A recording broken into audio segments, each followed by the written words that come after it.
Hi, I'm Nicole Payne, and this is my learning styles video. And what I've come to learn is that I've actually been living a lie in that thinking I've been a type 2 learner this whole time when I'm actually a type 1. At least that's what my charts are saying.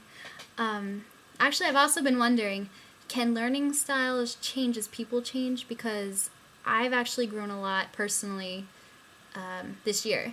So I'm just wondering, does my learning style also change along with that? I would assume so, but I'm just wondering. The reason why I thought I was a type 2 is because I used to lack decisiveness. I couldn't make a decision for my life. If someone walked up to me and said, "Hey Nicole, can you pick this or pick this?" I would just say I like them both. I don't want to hurt your feelings. Okay, bye. So I didn't want to have to deal with it. Also, I avoided a lot of involvement socially. When I was younger, I would take myself out of the social activity and say, I just want to work by myself. I don't want anyone bother me. Leave me alone. So that's just something I used to do. Granted, I'm still quiet. I keep to myself, but I'm nowhere where I used to be. I liked structure a lot to an extreme. I used to have lists all over my room, how I would make my breakfast that morning, how I would get dressed that morning, how I would do my homework that night, whether I started with language arts and then something specific in language arts, or whether I ended with math. I was crazy. And here is my learning style type grid.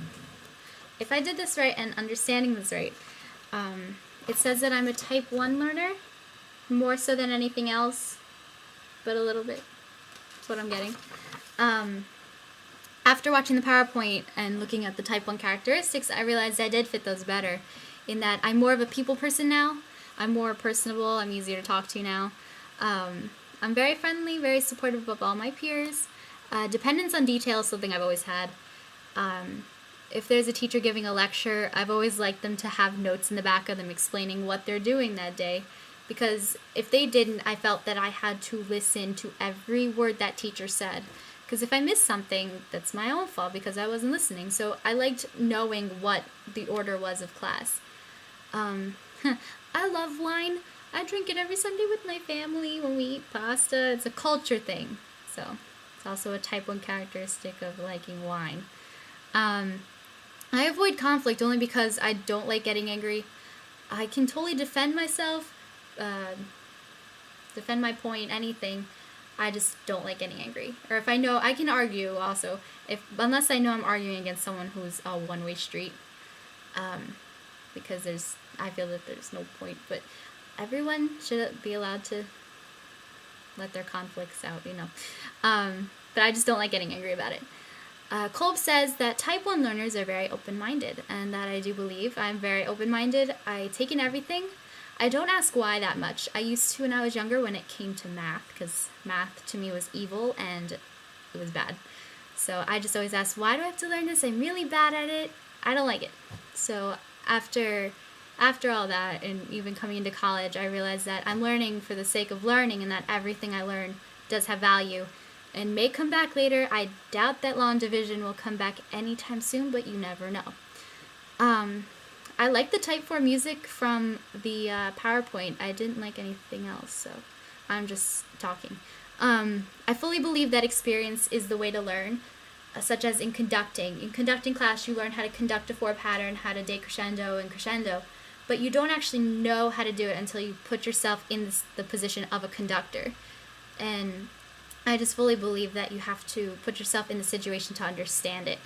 Also, if you're tutoring a kid one-on-one, that's completely different from teaching a group of children from, like a group from 16 to 20 children. It's completely different. And the more you put yourself in that situation, the better you learn, the more experience you get. So I just believe that that's the way to go. This is my other chart. My learning styles, my cycle of learning. I'm a watcher. I like watching. And that I do agree with, because when I was younger, I liked watching other kids before I would present a presentation, because I didn't know if mine was okay. Nowadays I do it because I like seeing different perspectives that I never saw. So that just interests me. The format system, I love it. It's awesome. And this is I was just reading through the book, and this is my favorite part of the whole book. Not gonna lie. The whole chart. Details, once again. but I liked everything, how every learner should be taught within one lesson, and how it's planned out. I really enjoy that, and I find it very helpful and very useful, so I will probably use it a lot. But yes, this is my learning styles video. I hope you enjoyed it.